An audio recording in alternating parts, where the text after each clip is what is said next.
এখন আমার মনে হয় বামফ্রন্ট। আমাদের টিএমসি চলছে এখন বর্তমানে সিপিএম। জনদরদি তো ছিল যে, সে এখন নেই। জনদরদি কেউ না।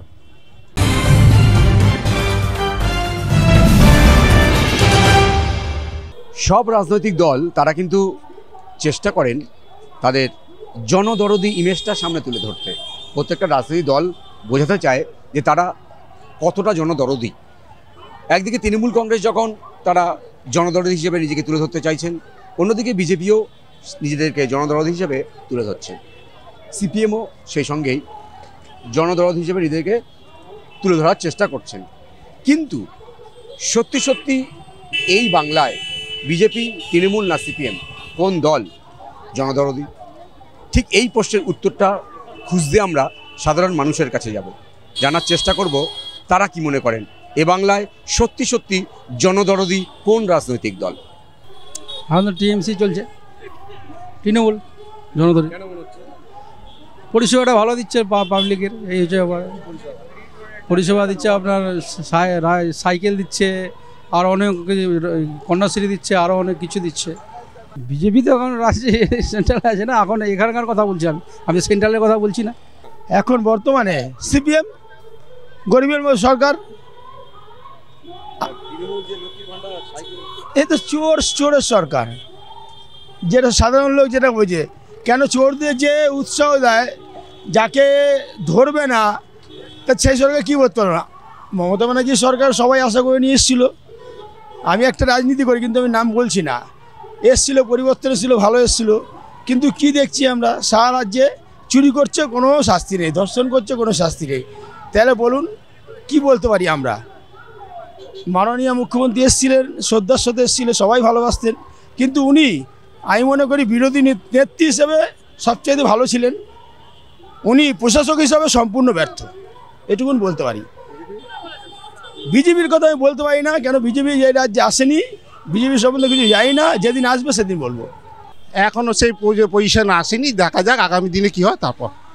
না না না, এখনও সেই বিচার ব্যবস্থা এখনও আসেনি যে কীভাবে কে কাকে ভোট দেবে, সেই ব্যবস্থা এখনও সেই জনদরদি এখনও পর্যন্ত সেই সিচুয়েশান আসেনি। সেই সিচুয়েশান আসেনি, আসলে তখন দেখা যাবে যে জনদরদি কাকে, মানে ভোটের সময় দেখা যায় যে কাকে সে নেবে, এই ছাড়া কিছু নেই। জনদরদি তো ছিল যে, সে এখন নেই। সে পার্টি এখন সরকারে নেই, সিপিএম। তৃণমূল বিজেপির মধ্যে বিজেপি আসবে, ওভাবে কি বলা যায় কিছু? জনতা দরদি, জনতা দরদি তো সব দলই তো জনতা দরদি, কিন্তু ক্ষমতায় আসার পর তো তখন অন্যরকম দেখা যায়। সব দলকে মনে হয় জনতা দরদি, ভোট আসলে জনতার জন্য খুব এগিয়ে, মানে তাদের দরদ উতলে পড়ে, কিন্তু পরবর্তীকালে বিষয়টা হয়ে যায় অন্যরকম। এই হচ্ছে ব্যাপারটা। আমি কোনো দলের নাম উল্লেখ করে বলছি না, কিন্তু মানে বাস্তবে সেটাই হয়।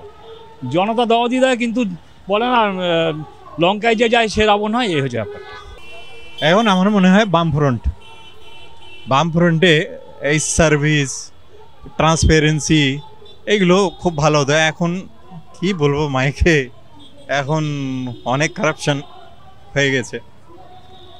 আমি নিজে ডক্টর, কিন্তু আমার পোস্টিং হয়নি, ইন্টারভিউ দিয়েছিলাম। বিজেপি আমার জানা মতো, মানে লোক এখানে হয়তো লোক কম আছে, যেগুলো ফেসে লোক কম আছে, দেখিনি। ওদেরকেই দেখেই তো নামবে কেউ। বিজেপির লোক আমাদের এরিয়াতে আমি দেখিনি আর কি, আশেপাশে। জনদরদি কেউ না, কেউ এই মুহূর্তে কেউ জনদরদি নয়। হ্যাঁ, পছন্দ করছি না, কাউকেই পছন্দ করছি না। অবশ্যই এই মুহূর্তে যে সিচুয়েশন, তাতে কাউকে দেওয়া যাবে না। ভোট আসলেই প্রত্যেকটা রাজনৈতিক দল তারা নিজেদেরকে জনদরদি হিসাবে সামনে তুলে ধরে, কিন্তু সাধারণ মানুষ বলছে যে যায় লঙ্কায় সেই কিন্তু রাবণ হয়। তবে এখন বেশিরভাগ সাধারণ মানুষরা কিন্তু মনে করছেন যে প্রকৃত জনদরদি বলে কোনো রাজনৈতিক দল এ বাংলায় আপাতত নেই। ক্যামেরায় রবি দত্তের সঙ্গে বিশ্বজিৎ হালদার, ওঙ্কার বাংলা।